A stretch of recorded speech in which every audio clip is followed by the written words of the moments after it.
Hey everybody, hope you had a good weekend. I'm going to go ahead and take you through what we're going to be doing for today. As always, feel free to pause the video if you need to stop to complete something and then come back to it when you're ready to move on. So the first thing that we're going to do is you're going to turn in your results for the Words to Live By bio list that we've been doing on vocab.com. Now, if you haven't joined our class for some reason, that's okay. You just click this link and it will add you automatically to our vocab account. If you have already joined our class, then you can just go ahead and type in vocabulary.com and it will take you to your homepage. Yours is going to look a little bit different, but you should see, let me see if I can masquerade as a student here. Okay, so when you log in, you should see this that says assignments to complete, and you see that you have Words to Live By bio. So if you haven't worked on this yet, then you're going to need to work through some rounds so that you can have something to turn in.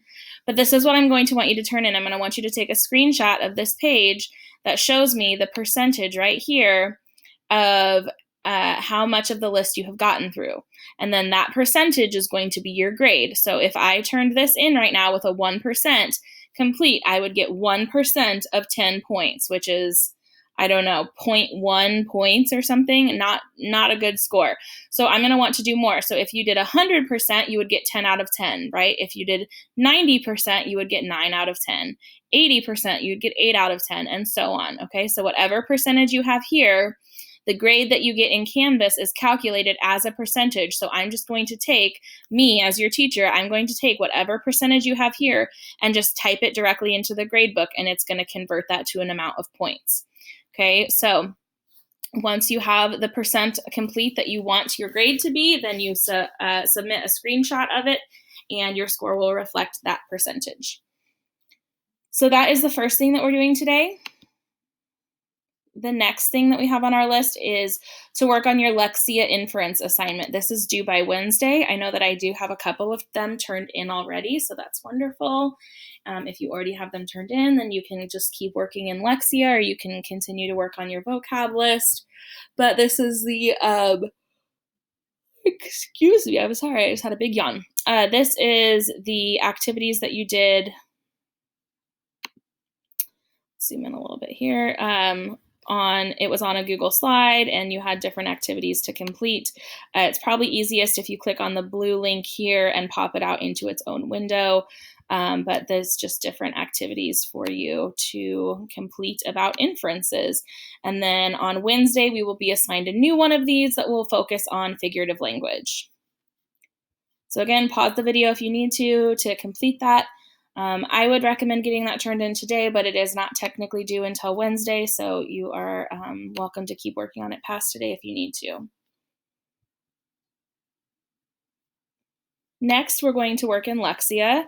So if you follow this link, it will log you into Clever, and you can click on Lexia Power Up and work in Lexia for at least 30 minutes, 30 to 45. If you want to work for maybe 20 minutes and then take a quick break and then come back and work for another 25 or something like that, you want to work in that 30 to 45 minute range. And then the last thing I have here is to pick out books for independent reading. Now, even though you're virtual students, I do want you to participate in our independent reading. So what I'd like you to do is go to your homepage and then click down here on the library link. And that will take you to our Library Media Center's website. Up at the very top, you see books and more books. You click on that, and then you click over here on the ebooks and audiobooks, and that's going to take you to Sora, and you'll need to log into Sora using your Gmail account.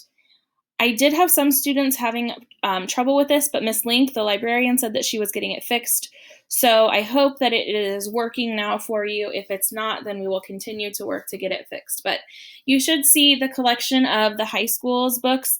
You see that there's available now. You can search for different things. Excuse me. And once you find something that you like, let's say you want to read this one, you just click on it and then you can just click borrow and it will check it out to you. They also have on the website here, if you click on these 3 lines over here, you can also toggle to the Mid-Continent Public Library, who we have partnered with, and you can explore different books that they have available. So you can see here, they have a lot of different books available as well, but some of them are going to be not available. They're going to have a different they have more people obviously checking out books through their website. So some of them you might not be able to have available to you right away, but at least it does give you some additional options if you don't see anything that you like on the high school's library website. So I just want you to start thinking about this. If there's a book at home that you'd like to read, that's fine too. Probably later in the week, I'm going to have you tell me what book that you are going to want to read for your independent reading, and we'll talk more about the assignments that you'll do related to that as well.